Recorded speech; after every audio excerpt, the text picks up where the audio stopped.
오늘 이 시간에는 두려움을 넘어 회복으로라고 하는 제목으로 오늘 본문의 말씀을 함께 살펴보고자 합니다. 여기 앞부분은 우리가 알고 있었듯이 이제 요셉이 그 형제들의 그 자루에, 곡식의 자루에 자신의 은잔을 넣었지 않습니까? 그리고 다시 붙잡아 왔다가 이제 시므온은 포로로 남겨두고 가서 베냐민을 데려와라 라고 해서 이 형제들이 다시 가는 도중에 그들이 그 형제들에게 다시 그들의 자루에 돈을 넣었던 거죠. 이제 형제들이 집에 가서 풀어보니 그 돈이 그대로 있었던 겁니다. 이제 시므온이 잡혀 있으니까 또 베냐민을 데리고 다시 요셉에게로 가는데, 그 요셉에게 가는 가중에서 이제 그 돈을, 자루에 담겨 있던 돈도 이제 이실직고하는 그런 상황이 생긴 거죠. 이제 그 모습 속에서 우리가 가만히 보면 이제 사람이 그런 것 같아요. 이 살다 보면 우리가 생각지도 못한 곳에 뭔가 두려움이, 문제가 있고 두려움이 생기기 마련인 것 같습니다. 근데 좋은 일이, 그러다 보니까 좋은 일이 생겼는데도 불구하고 이게 좋은 일인데 정말 이게 내인데 좋은 일인가? 아니면 이거 함정인가? 내가 혹시 뭔가 이거 하면 뭐 잘못한 되는 건 아닌가? 뭐 이런 생각이 들지 않습니까? 정말 뭐 우리 아이들이 그런 얘기를 하더라고요. 뭐 이렇게 얼마 전에 작은 애가 이제 직장에 뭐 면접을 보고 직장을 들어가게 되는데, 아빠 또 갑자기 전화 와서 안 됩니다, 뭐 이렇게 얘기하면 나 이직 못하는 거 아니야? 뭐 이런 식으로 얘기를 하는 거예요. 그러니까 좋은 건데 좋다고 생각을 못하는 그런 상황이 되는 거죠. 불안하고 두려운 게 우리 인간의 모습이 아닌가 하는 생각을 합니다. 이런 두려움의 한복판에 섰을 때, 또 그런 두려움 속에 살아가는 우리 인생들에게 하나님은 과연 어떻게 역사하시는지 오늘 본문을 통해서 함께 살펴보도록 하겠습니다. 먼저 하나님은 우리의 두려움보다 먼저 은혜를 준비하시는 분이시다라는 사실을 오늘 본문을 통해서 알 수가 있습니다. 오늘 16절 말씀을 보니까 이제 요셉은 베냐민을 보자마자 이제 청지기에게 말합니다. 뭐라고 말하냐면, 이 사람들을 집으로 인도해 드리고 짐승도 잡고 준비해서 정오에 이 사람들이 나와 함께 점심을 먹도록, 밥을 먹도록, 식사를 할 수 있도록 그렇게 준비해라 라고 청지기에게 말하는 것을 볼 수가 있습니다. 근데 이 사실에 대해서 사실은 여전히 요셉의 형제들은 두려운 거죠. 왜냐하면 요셉이 자신들을 부르는 것이 항상 좋은 일은 아니었지 않습니까? 이번 전례가 있잖아요. 자기들이 뭘 잘못했는지도 모르고 그저 시므온이 붙잡혀 있었던 그런 문제들도 그들은 경험했었고, 그리고 또 자신들의 자루에 곡식만이 담겨 있는 것이 아니라 또 돈이 담겨 있었던 사실들을 자기들은 알고 있잖아요. 그 돈을 누가 넣은지도 모르거든요. 그러니까 두려운 마음에 오늘 보면 18절에 이렇게 얘기합니다. 우리를 끌어들이는 것은 전번에 우리의 자루에 돈을 넣어준 돈의 일 때문이다 라고 그들은 짐작하고 있었던 거죠. 그들은 사실 어떤 그 은혜를 바라보지는 못합니다. 은혜를 바라보지 못하고 함정으로 오해하고 있는 모습들을 바라봤죠. 요셉은 지금 형들에게 은혜를 베풀고 기쁨의 자리를 준비하고 있었지만, 그 형들은 그 두려움 때문에 그 자리가 기쁨의 자리고 그 자리가 즐거움의 자리고 그 자리에 자신들의 모든 죄를 용서받는 그런 회복의 자리라는 사실을 전혀 인지하지 못하고 있는 것을 볼 수가 있습니다. 사랑하는 여러분, 우리가 죄책감에 이렇게 사로잡히면 하나님의 은혜도 두려움으로 보일 때가 있습니다. 하나님은 길을 여서도 우리는 그 길을 여시는 것이 하나님의 은혜다 이렇게 생각하지 않고 정말 무슨 문제가 생기려는 것 아닌가라고 하는 생각을 하게 되고요. 하나님이 기회를 주셔도 혹시 잘못된 것은 아닐까 하는 그런 생각을 할 수도 있습니다. 그러나 중요한 것은 형제들이 두려워하고 있는 그 순간에도 여러분, 그 모든 요셉이 준비한 그 모든 일들은, 그 기쁨과 즐거움과 회복의 자리는 여전히 준비되고 있다라는 사실입니다. 이것이 바로 하나님의 은혜입니다. 지금 우리가 삶 속에서 정말 두려움 때문에 하나님의 은혜를 오해로 우리가 오해하고 있는 것은 아닌가 뭐 하는 그런 생각들이 있습니다. 그게 어떻게 나타나냐면 이런 거예요. 나는 지금 뭔가 열심히 하고 있는데 뭔가 일이, 어떤 살아가는 삶의 모습 속에서 정말 이게 내가 무너지는 건 아닌가 하는 그런 생각을 합니다. 우리 인생이 항상 정말 탄탄대로를 걸으면 좋은데 뭔지 모르게 살얼음판을 걷는 듯한 느낌이 있을 때가 있습니다. 정말 이러다가 뭔가 잘못되는 거 아니야? 뭐 이러다가 정말 이게 다시 또 우리가 힘들어지고 어려워지는 거 아니야? 이거 잠깐의 어떤 일장춘몽의 어떤 그런 모습은 아니야? 라고 생각할 수가 있다라는 거죠. 그러나 여러분, 우리가 하나님을 믿고 하나님을 의지하는, 그리고 하나님의 역사를 우리가 믿고 있는 사람이라면 우리의 하나님은 우리를 무너뜨리기 위해 부르시는 분이시 아니시라는 사실을 기억하시기 바랍니다. 우리가 단순히 하나님 앞에서 내가 어떤 죄, 나의 어떤 부족함, 나의 어떤 연약함, 이것 때문에 하나님 앞에 나오는 것이 두려움으로 나온다면 하나님은 그런 두려움으로 우리를 부르신 것이 아니라는 사실을 기억하시고 우리를 회복시키기 위해 우리를 부르시는 우리의 아버지 되심을 믿으시기 바랍니다. 그래서 여러분, 하나님 앞에서는 두려워하지 말고 하나님 앞에 마음껏 나오시기 바랍니다. 그리고 하나님 앞에 나아가셔서 그 하나님 앞에 모든 것을 다 토로하는 그런 여러분이 될 수 있기를 간절히 소망합니다. 또 한 가지는 하나님은 우리의 상처와 필요를 세밀하게 돌보시는 분이시다라는 사실을 오늘 본문을 통해서 또 볼 수가 있습니다. 형제들이 이제 요셉의 청지기에게 그런 얘기를 합니다. 자신들의 억울함을 호소하는 거예요. 왜? 이미 자기는 두려웠으니까. 이미 자신들은 오해를 하고 있는 상황이니까 우리가 뭐라고 얘기하냐면 이렇게 얘기해요. 우리가 돈을 훔친 것이 아닙니다 라고 그렇게 불안해하는 것을 볼 수가 있습니다. 근데 청지기가 뭐라고 대답합니까? 23절에 보니까 23절 같이 읽어볼까요? 시작. 그가 이르되 너희는 안심하라. 두려워하지 말라. 너희 하나님 너희 아버지의 하나님이 재물을 너희 자루에 넣어 너희에게 주신 것이니라. 너희 돈은 내가 이미 받았느니라 하고 시므온을 그들에게로 이끌어내고. 아멘. 지금 이 말은 단순한 어떤 명령이 아니죠. 청지기의 입에서 이 모든 것이 하나님, 즉 너희 하나님, 너희 아버지 하나님이 재물을 너희 자루에 넣어 주신 것이다 라고 하는 그 고백을 듣게 했다는 겁니다. 참 이방 사람에게 그러한 고백을 듣는다는 게 참 쉬운 일은 아니지 않습니까? 하나님이 이미 그들의 삶 속에서 일하고 계시다는 사실을 이 청지기를 통해서 그렇게 듣게 되는 것을 볼 수가 있습니다. 우리가 살다 보면 간혹 아주 간혹 있는 얘기지만 그런 얘기를 해요. 예전에 제가 어렸을 때 친구하고 힘들어서 이런저런 얘기를 하는데 그 친구는 교회를 잘 다니지 않는 친구거든요. 그 친구가 저인데 그런 얘기를 하는 겁니다. 야, 너 교회 다닌다면서 기도 안 하냐? 이렇게 얘기를 하는 거예요. 그 얘기를 들으니까 문득 그 생각이 드는 겁니다. 이게 나는 지금 하나님을 믿고 하나님을 의지해야 되는, 또 하나님 앞에 그 모든 것을 좀 아뢰고 하나님의 도움을 받아야 되는 이 상황인데 내가 하나님 앞에 기도하지 않고 하나님을 의지하지 않고 있구나라고 하는 생각을 하게 되더라는 거죠. 전혀 믿지 않는 그 친구에게서 그런 이야기가 나올 거라고는 누가 생각했겠습니까?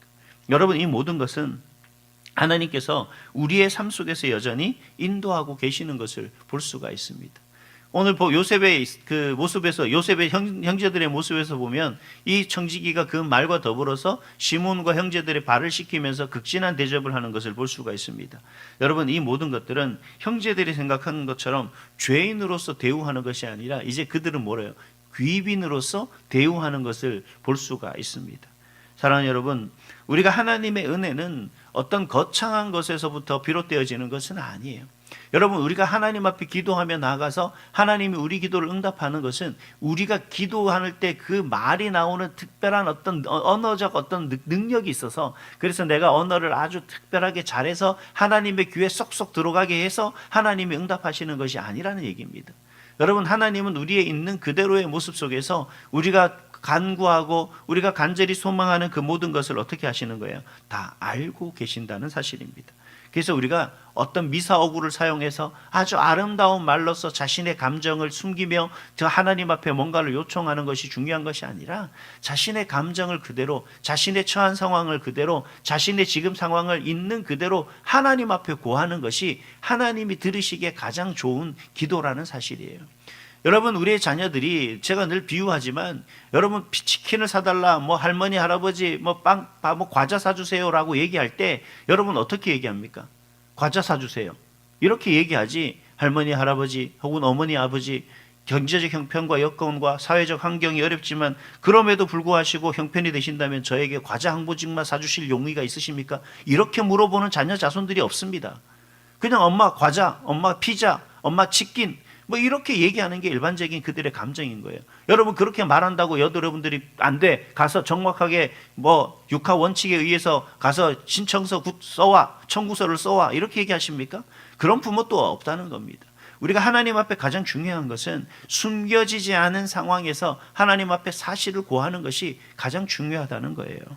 베드로전서 5장 7절에 뭐라고 말씀하십니까? 너희 염려를 다 주께 맡기라 라고 그렇게 얘기하지 않습니까? 왜요? 그가 너희를 돌보시기 때문이다 라고 그렇게 말하십니다. 우리의 모든 것을 돌보시는 그 하나님 앞에 우리가 두려워하고 또 그런 곳에서 뭔가 숨기고 또 그런 모습 속에서 뭔가 감추려 하는 그런 의도가 아니라 우리의 영혼을 살피시고 돌보시는 그 하나님 앞에, 우리의 삶을 전체를 살피시고 보시는 그 하나님 앞에, 우리의 모든 것을 아시는 하나님 앞에 진실하게 나가시는, 진솔하게 모든 것을 토로할 수 있는 그런 저와 여러분이 될 수 있기를 간절히 소망합니다. 하나님은 우리의 작은 신음까지도 들으시는 분이심을 기억하시고, 여러분 오늘 이 시간을 통해서 우리가 매일 주어지는 그 시간들마다 하나님 앞에 진실함으로 나아가는 그런 저와 여러분이 될 수 있기를 간절히 소망합니다. 그런 저와 여러분에게 하나님께서는 우리의 상처와 필요를 세밀히 살피시며 치료해 주실 분인 줄 믿습니다.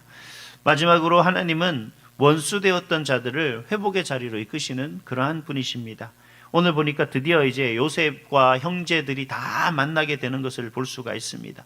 그러나 여전히 그 형제들은 요셉이 애굽의 총리가 됐다는 사실을 아마 전혀 모르고 있는 거죠. 아마 짐작조차도 못했을 겁니다. 자신들이 노예로 팔아버린 그 형제가 어떻게 애굽의 총리가 되었을까라고 하는 설마라고 하는 기대조차 하지 않았을 겁니다. 근데 요셉이, 그러나 반대로 요셉의 동생 베냐민을 보자마자 어떻게 됩니까? 마음이 무너지는 것을 볼 수가 있죠. 30절에 보니까 그가 아우 베냐민을 보고 급히 울 곳을 찾아 들어가는 그 모습을 묘사하고 있는 것을 볼 수가 있습니다. 형제들은 여전히 두려워하고 있는데 요셉은 어떻습니까? 일단 벌써 형제들을 만난 것에 있어서 가슴이 벅차오르는, 사랑으로 충만해져 가는 그 모습을 볼 수가 있었던 거죠. 여러분, 우리가 하나님 앞에 나갈 때 종종 그런 생각을 합니다. 하나님은 하나 계신 거 아닌가? 내가 이런 상황과 이런 형편, 지금 여건 속에 빠져 있는 것은 하나님이 화나서 나를 이렇게 심판하시는 것은 아닌가? 라고 그렇게 생각할 때가 많습니다. 그러나 하나님은, 탕자를 기다리시던 그 하나님은 우리를 아버지처럼 늘 우리의 회복을 원하시고 바라시는 분이시라는 거예요. 우리가 지금 이런 상황에 놓여 있는 건 여러분, 하나님이 그렇게 의도하신 것이 아니라 우리가 잘못된 선택을 하고 잘못된 길을 걷다 보니 지금 이런 상황이 된 거고, 이 세상에 나 혼자 사는 것이 아니라 그러한 많은 사람들이 함께 살다 보니 우리가 이러한 상황과 형편에 처할 수밖에 없는 그런 위기를 맞이하게 된 겁니다. 그때 하나님은 어떻게 하신다는 거예요? 하나님은 우리를 부르신다는 겁니다. 왜요? 우리를 심판하시기 위해서가 아니라 우리를 회복시키기 위해서 부르신다는 거죠. 여러분, 많은 사람들이 운전을 하죠. 여러분, 운전을 잘하는 방법은 없습니다. 사고를 안 나는 방법은 내가 운전을 교통법규를 잘 지킨다고 사고를 내는 게 아니에요. 저도 아주 예전에 서울에 있을 때 큰 사고를 한번 겪었는데, 제가 같이 우리 목사님하고 이렇게 같이 차를 타고 가는데 갑자기 중앙선에서 차가 넘어와서 저를 박는 겁니다. 그게 어쩔 방법이 없었던 거예요. 나중에 알고 보니까 이제 여자분이 운전을 하셨는데 감기약을 좀 많이 먹었다 그래요. 그래서 졸았다 그러는 겁니다. 그러니까 내가 운전을 아무리 잘하고 교통법규를 잘 지킨다고 하지만 이 세상은 나만 살아가는 것이 아니기 때문에 여러분, 나와 다른 사람들이 생각지도 못한 상황과 형편에서 우리를 그렇게 해할 수도 있는 거거든요. 여러분, 내가 어떤 어려움을 당한 것이 꼭 내가 잘못해서만이 아니라 뭔가 나를 해하는 사람들의 그러한 잘못을 인하여서 내가 상처를 입게 될 수도 있다는 얘기입니다. 근데 그 모든 것 가운데 하나님 앞에 뭔가 내가 잘못해서, 내가 하나님 앞에 뭔가 온전하지 못해서, 내가 하나님 앞에 영광을 돌리지 못해서, 아니면 내가 하나님의 뜻을 이루는데 게을리해서 내가 하나님의 기쁨이 되지 못해서 이런 일을 겪었다, 당했다라고 생각하시는 건 여러분, 그건 절대적인 오해인 거죠. 하나님은 절대로 우리를 그렇게 해함으로 말미암아 뭔가 그렇게 책찍질하고 그렇게 뭔가 우리를 다그침으로 인해서 하나님 앞에 돌아오도록 하는 것이 아니라 그 상황 속에서 우리에게 하나님을 찾도록 우리에게 마음을 허락해 주시는 것뿐이라는 거예요. 그것이 바로 하나님의 은혜라는 겁니다. 여러분, 하나님이 정말 저와 여러분을 사랑하지 않는다면 왜 뭐하러 그렇게 초대를 하겠습니까? 왜 그렇게 부르시겠습니까? 그냥 그대로 힘들게 오래 살다가 죽도록 내버려 두지. 미운 놈인데 뭐하러 그렇게 우리를, 그 어려움에 빠져 있는 우리를 위해서 주변 사람들을 통해 기도해라, 예배드려라, 성경 읽어라, 함께 기도하자, 나 함께 새벽 예배 같이 가자, 우리 함께 교회 예배드리러 가자, 이렇게 얘기하겠습니까? 하나님은 우리를 회복시키고 우리가 그런 더 이상의 수렁에 빠지지 않도록 붙잡아 주시기 위해서 하나님은 우리를 부르시고 계신다는 사실을 믿으시기 바랍니다. 그래서 우리는 죄책감이 은혜로 느끼고 두려움이 기쁨으로 변하고 깨어진 관계가 회복으로 바뀌는 것을 경험하게 되는 줄 믿습니다. 이것이 바로 진정한 하나님의 정죄의 식탁이 아닌 은혜의 식탁임을 기억하시고, 오늘도 이 시간 하나님 앞에 우리가 두려워하지 말고 하나님 앞에 나아가서 진솔함으로 하나님 앞에 다 맡기시기 바랍니다.